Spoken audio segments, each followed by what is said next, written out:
వి gold trusted gold buyers మీరు తాకట్టు పెట్టిన బంగారాన్ని విడిపించి ఈ రోజు ఉన్న మార్కెట్ ధరకు కొనబడును. నమస్కారం, వెల్కమ్ టు ఐ డ్రీమ్ ధర్మ మార్గం విత్ విజిత కార్యక్రమానికి స్వాగతం.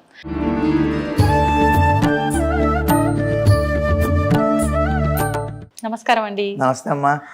సాధారణంగా ఆలయానికి వెళ్తున్నాము అనగానే కొన్ని జాగ్రత్తలు ఇలా ఉండాలి, ఇలా వెళ్ళాలి ఆలయానికి అని పాటిస్తుంటాం తప్ప ఆలయంలోకి వెళ్ళిన తర్వాత మాత్రం ఏది తోస్తే అది చేసేస్తూ ఉంటాం. చాలా వరకు నిజంగా తెలుసో తెలియకో చాలా పొరపాట్లు చేస్తుంటాం. మీరు గత కొన్ని సంవత్సరాలుగా అర్చకత్వం వహిస్తూ ఆలయంలోనే ఉంటున్నారు కాబట్టి ఇలాంటి పొరపాట్లన్నీ మీ కంట్లో ఖచ్చితంగా పడే ఉంటాయి, మీకు అనుభవం ఉండే ఉంటుంది. ఎవరికైనా చెప్పడం జరిగిందా ఇలా చేయకూడదు అని? నిజంగా మీ మనసులో ఇవి చేస్తున్నారే, అరే ఇది తప్పు కదా, చెప్తే బాగుండు అనిపించి చెప్పకూడని విషయాలు, చెప్పక ఉండిపోయిన విషయాలు ఏమన్నా ఉన్నాయి ఆ పొరపాట్లకు సంబంధించి? చాలా ఉన్నాయమ్మా. అంటే చెప్పి చెప్పి విసుగొచ్చినవి ఉన్నాయి. విసుగొచ్చి వదిలేసారా? విసుగొచ్చి వదలలేదు, కానీ నన్ను అంటే ఇప్పుడున్న ఆలయం తీసుకుంటే ఇక్కడ భక్తులు కొంతమంది నన్ను కోపంగా చూస్తూ ఉంటారు. ఎందుకంటే ఈ గురువుగారికి కోపం ఎక్కువ అనుకుంటారు. రీజన్ ఏంటి అంటే నేను ఉన్నదన్నట్టు మా అమ్మాయి చెప్తాను. ఇప్పటికే మన ధర్మం పరిస్థితి ఏంటో తెలియదు.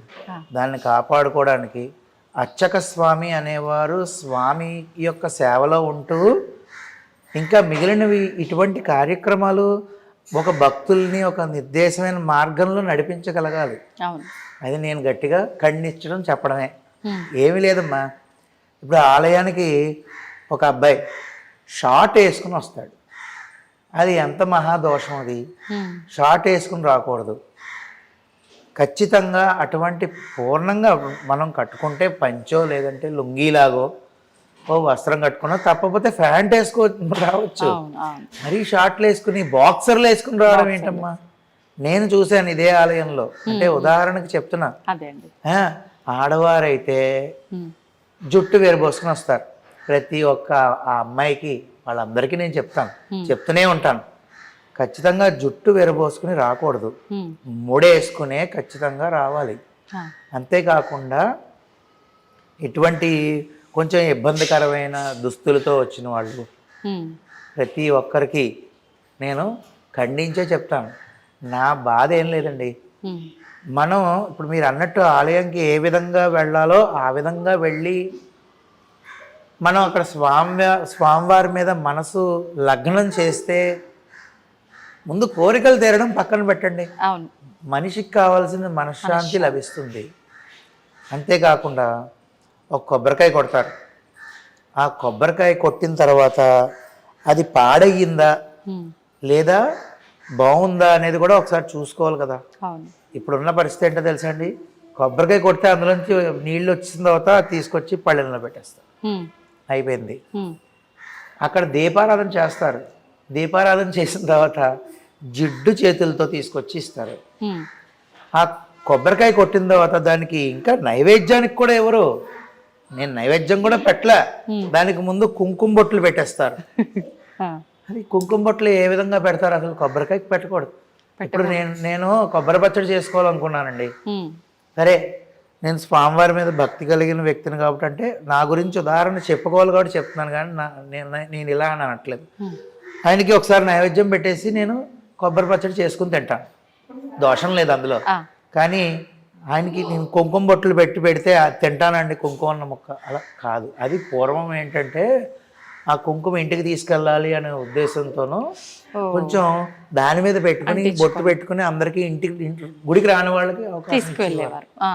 ఇప్పుడు అలా కాకుండా పక్కన ఫోన్లు కవర్లు కాగితాలు ఉన్నాయి కదా, దాన్ని ఎందుకు పాడు చేయడం? పోనీ వెళ్ళేటప్పుడు తీసుకెళ్ళచ్చు కదా, ముందే బొట్టులు పెట్టి స్వామికి ఎలా ఇస్తారు?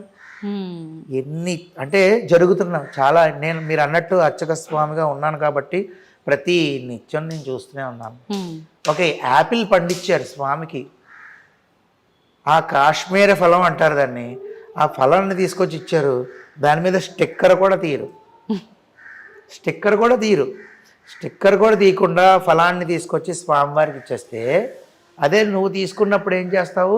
శుభ్రంగా స్టిక్కర్ తీసుకుని కడుక్కుని తింటావు.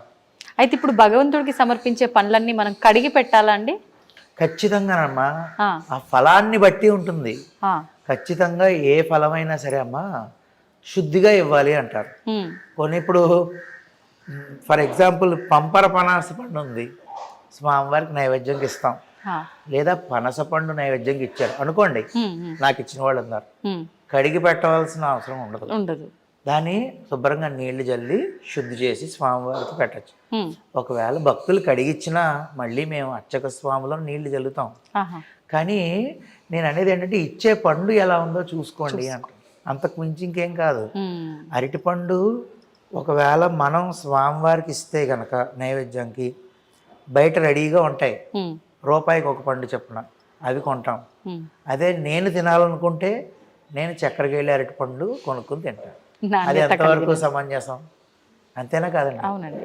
అంటే ఆలయంకి వచ్చి మనం తెలిసి తెలియక ఎన్ని తప్పులు చేస్తున్నాం. నేను బాగా బాధపడిన విషయం, చెప్పి చెప్పి చెప్పి విసుగొచ్చిన విషయం ఏంటంటే పుష్పాలు ఇస్తారు స్వామికి, పువ్వులు. ముందు అక్కడికి వెళ్ళి గరుడాల వారి దగ్గర దీపారాధన చేసేసుకుని పసుపు కుంకుమ బొట్లు పెట్టేసి ఆ పువ్వులు పాడి చేసేస్తారండి. మొదట మొత్తం నూనె జిడ్డు చేసేస్తారు పువ్వులన్నీ, దాన్ని తీసుకొచ్చి స్వామికి ఇస్తారు. నేను ఇలా పట్టుకోగానే నాకు జిడ్డు అంటుకున్న విషయం పక్కన పెట్టండి, ఆ జిడ్డు కలిగిన పువ్వే నేనే మీకు ఇస్తాను. మీరు జిడ్డుగా ఉందని ఏం చేస్తారు, పక్కన పడేస్తారు తప్ప తీసుకుని మీరు తలలో పెట్టుకుంటారా? అంటే మనకైతే ఒకటి, స్వామికైతే ఒకటా? ఎన్ని పువ్వులు ఇస్తారండి మళ్ళీ.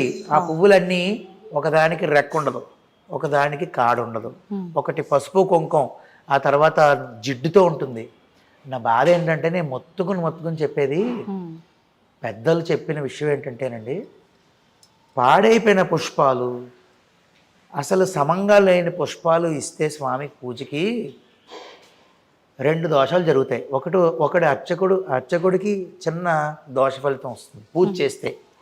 రెండోది అవతల ఇచ్చిన వారికి ఉన్నదన్నట్టు చెప్తున్నాను, కాళ్ళు లేకుండా ఉన్న పిల్లలు, అంటే అంగవైకల్యాలతో ఉన్న పిల్లలు, ఏదో ఒక ఇబ్బందితో ఉన్న పిల్లలు, ఇలాంటివి. అందుకనే స్వామికి ఇచ్చినప్పుడు తస్మాత్ జాగ్రత్త అంటారు పెద్దలు. మిమ్మల్ని ఏం అడగలేదు ఆయన, మీరు గుడికి వచ్చారు, సంతోషం, చూశాడు ఆయన. మీరు ఆయన చూడడం కాదు, ఆయన మనల్ని చూస్తాడు, సంతోషం. ఒక్క పువ్వండి, నా దగ్గర భక్తులు ఉన్నారు ఇక్కడ, స్వామివారి భక్తులు, ఒక పువ్వే మళ్ళీ అది కవర్లో పెడితే రెక్క ఎక్కడ పాడవుతుందా అని జాగ్రత్తగా తెచ్చిస్తారు. ఒకళ్ళు ఉన్నారు, ఒకే మారేడు దళం ఇంతే ఉంటుంది, స్వామికి బెల్వదళార్చన ప్రియాయ నమః అనే నామం.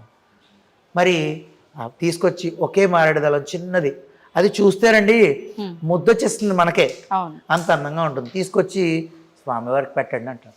చాలా నాకు ఎంత నేను ఆయన సంగతి సరే, నేను సంతోషపడిపోతాను, ఎందుకంటే ఎంత భక్తిగా ఇచ్చింది జాగ్రత్తగా అపురూపంగా తీసుకొచ్చారు అని చెప్పేసి అనుకుంటాం. పారిజాత పుష్పాలు ఉంటాయి, ఒకళ్ళిద్దరు ఉన్నారు అంటే అది ఉంటే ఇది ఉంటుంది అన్నట్టు. పారిజాత పుష్పాలు ఎంత సున్నితం, అది కింద పడింది తీస్తేనే పాడైపోతాయి. అటువంటి పారిజాత పుష్పం ఒక్క రేఖ మీద డాగు లేకుండా తెచ్చి ఇచ్చిన వాళ్ళు ఎంతమంది ఉన్నారు. అంటే మీకు కావాల్సిన శ్రద్ధ. నేను ఇంతకు ముందు చెప్పింది ఒక కోవ, ఇప్పుడు చెప్పేది ఒక కోవ, అంతే కదండి. మీరందరికీ కావాల్సింది శ్రద్ధ. అప్పుడు ఒక పువ్వు, ఒక పుష్పమో తోయమో ఇవ్వండి అన్నట్టు, ఫలమో అన్నట్టు ఒకటే తీసుకొచ్చి ఇస్తే చాలండి, ఖచ్చితంగా స్వామి అదే స్వీకరిస్తారు. కానీ ఆలయంలో ప్రతి చోట జరిగే తప్పులు ఇవే. అర్చక స్వాములు అందరూ కూడా చెప్తూనే ఉంటారండి, ఎక్కడా కూడా మాట వినేది లేదు. జిడ్డైపోయి రెక్కలు ఊడిపోయిన పువ్వులు, కొబ్బరికాయ విషయంలో చెప్పాను, పళ్ళ విషయంలో చెప్తున్నాను, ఇవన్నీ ఉంటే ఎక్కడ భక్తి శ్రద్ధలు పెరిగిపోయి ఏ కోరికలు తీరిపోతాయండి. అంటే ముందు మనలో భక్తి అనేది ఉంటే తర్వాత మనం స్వామివారి మీద మన మనసు లగ్నం చేయగలిగితే తర్వాత ఆయన చూస్తాడు. ముందు మన దగ్గర ఏముంది మనం చూపించడానికి? మనసులో ఉన్నటువంటి భక్తి అనే కలవ పువ్వు ఏదైతే ఉంటుందో ఆ పువ్వు తీసుకెళ్ళి ఆయన పాదాల దగ్గర లోటస్ ఫీట్ అంటూ ఉంటారు. ఏమిటండి అది?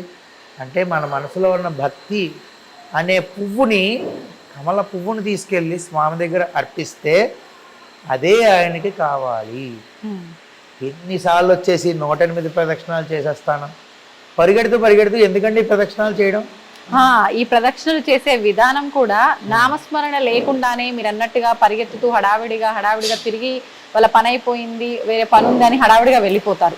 కొంతమంది అదే పనిగా అతి భక్తి ప్రదర్శిస్తున్నారేమో అనిపిస్తుంది ఆ ప్రదక్షిణలు చేసే విధానంలో కూడా.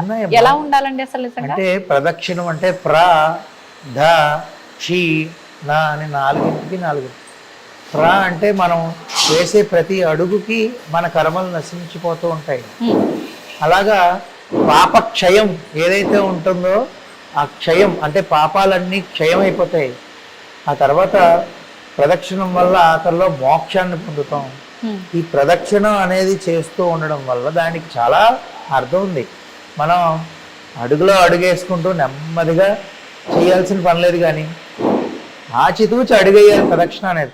ఫాస్ట్గా పరిగెత్తేస్తే ఉపయోగం ఏముంది చెప్పండి? అంటే చేసేనని పేరుకి తప్ప ఉపయోగం లేదు. అది కైంకర్యం కింద రాదు. ప్రదక్షిణం అనేది నెమ్మదిగా చేసుకోవాలి. భగవన్నామ స్మరణతోనే ఉండాలి. మాట్లాడుకుంటూ కబుర్లు చెప్పుకుంటూ ప్రదక్షిణం చేస్తే పచ్చేది. నీకు సమయం అయిపోతున్నదా, ఇంకా 10 నిమిషాలే సమయం ఉందా, దానికి తగ్గట్టు చేసుకోండి. 10 నిమిషాలే సమయం ఉన్నప్పుడు విష్ణు సహస్రనామం చదివేయాలి. కనీసం విష్ణు సహస్రనామంకి ఒక ప్రశాంతంగా చేసుకోవాలంటే 28 నిమిషాలు పడుతుంది. నీకు 10 నిమిషాలు పావుగంట ముందు వచ్చి కంగారు పడిపోయి నేను చదివేస్తానంటే నెమ్మదిగా ఆ 10 నిమిషాలకు తగ్గట్టు నా స్తోత్రం తీసుకుని ప్రశాంతంగా చదువుకోవాలి. అవును. ఇప్పుడు నాకు ఆలయానికి వెళ్ళాలి, ప్రతిరోజు ఆలయం దగ్గరలోనే ఉంది కాబట్టి అని ఉంది, కానీ నాకు అంత సమయం కుదరట్లేదు. నేను వెళ్ళి ప్రదక్షిణ చేయడము, కొబ్బరికాయ కొట్టడము ఇదంతా నా వల్ల కాదు. నేను వెళ్తా ఒక 5 నిమిషాలు ప్రశాంతంగా భగవంతుని చూస్తూ కూర్చుంటా, వచ్చేస్తా తీర్థ ప్రసాదాలు తీసుకొని, అలా వెళ్ళొచ్చు అంటారా? సంతోషంగా. ఇప్పుడు మీరు అన్నట్టు ఆయన ప్రదక్షిణాలు చేయమన్నాడా, కొబ్బరికాయ కొట్టమన్నాడా, పూజ చేయమన్నాడా? మీరు ఏదైతే ఇప్పుడు అన్నారో అదే చాలండి. చాలా మంచి ప్రశ్న వేశారు. మీరు ఏమి చేయక్కర్లేదు, వెళ్ళండి. కాసేపు స్వామివారిని చూడండి, ఆయన ముఖారవిందాన్ని చూడండి. శివాలయమా అభిషేకం జరుగుతూ ఉంటుంది, చూడండి. ఒక పక్కన కూర్చుని ఎవరికి అడ్డు లేకుండా తీర్థం తీసుకోండి, స్వామివారి పాదుకలు తీసుకోండి. ఆ తీర్థము మనకి మంచి బుద్ధిని ఇచ్చేస్తుంది.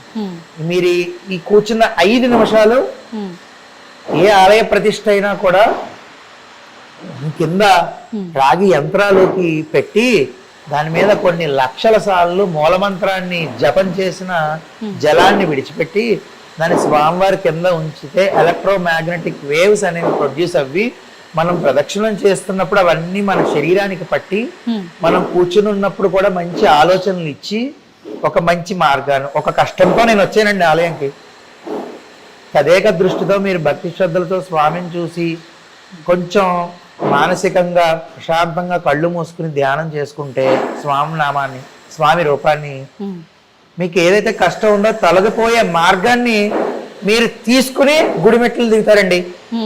ఖచ్చితంగా నేను చెప్తాను. అంటే అంత శక్తి ఏ ఆలయంలోనైనా ఉంటుంది. ఇందులోనూ కూడా మళ్ళీ చాలా రకరకాల ప్రతిష్టలు ఉంటాయి. అంటే మీకు స్వయంభూ ఉంటుంది, అంటే స్వామివారు అంతటా స్వామివారు వెలసిన. ఉదాహరణకి తిరుమల తిరుపతి క్షేత్రం, శ్రీశైలం. తర్వాత దేవతా ప్రతిష్ట ఉంటుంది, అంటే దేవతలే ప్రతిష్ఠించిన. చూడండి చాలా ఆలయాల్లో ఇగోండి, ఇక్కడ భీముడు శ్రీశైలంలో చూశారనుకోండి, పంచపాండవులు ప్రతిష్ఠించారు అని చెప్పుకుంటుంది. అలాగా దేవతా ప్రతిష్ఠించిన మూర్తులు ఉంటాయి. తర్వాత ఋషి ప్రతిష్ట, అంటే ఋషులు ప్రతిష్ఠించిన మూర్తి. తర్వాత రాక్షసులు కూడా ప్రతిష్ఠించారండి, చాలా చాలా చోట్ల ఉన్నాయి. రాక్షస ప్రతిష్ఠించిన శివలింగాలు స్వామూర్తులు ఉంటాయి. అలాంటివి మనకు తెలిసిన ఫేమస్ క్షేత్రాలు లాంటివి ధవళేశ్వరం రాజమహేంద్రవరంలో ఉంది. ఆ తర్వాత మానవులు ప్రతిష్ఠించినవే ఇప్పుడు మనం చేసుకుంటాం. ఎందుకు ఈ వర్గాలు ఎందుకు డివైడ్ చేస్తున్నాం అంటే, స్వయంభూ లింగము, స్వయంభూ ఆలయం తిరుమల తిరుపతి దగ్గరికి వెళ్ళి ఒకసారి గోవింద అంటే కొన్ని కోట్ల రెట్ల సార్లు అన్న ఫలితం వస్తుంది.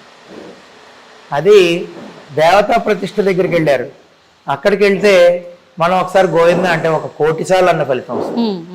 తర్వాత ఋషి ప్రతిష్ఠ దగ్గరికి వెళ్తే కొన్ని లక్షల ఫలితం వస్తుంది.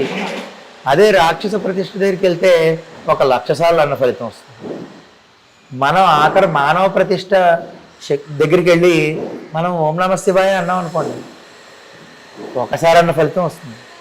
ఎందుకు చెప్తున్నానంటారా, ఇప్పటికీ మానవ ప్రతిష్ఠిత మూర్తులు ఏవైతే ఉన్నాయో అక్కడికి వెళితే మళ్ళీ వేల లక్షల మళ్ళీ వస్తుంది. ఏది ఫలితం? ఏ విధంగా అంటారా, మనం చేతుల్లోనే ఉంది స్వామివారికి ఇవ్వాల్సిన శక్తి. మనం ఈ నియమ నిబంధనలన్నీ పాటిస్తే, ఎంత క్రమశిక్షణగా క్రమబద్ధంగా ఉండి స్వామివారికి సేవలు నిత్యం చేసుకుంటూ వచ్చిన భక్తులందరూ సంతోషంగా ఈ విధంగా ఉంటే ఆయనలో శక్తిని మనం ప్రతి ఒక్కళ్ళు మనం వచ్చి చేసే స్తోత్రాల యొక్క శక్తి అంతా ఆయనకి వస్తుంది.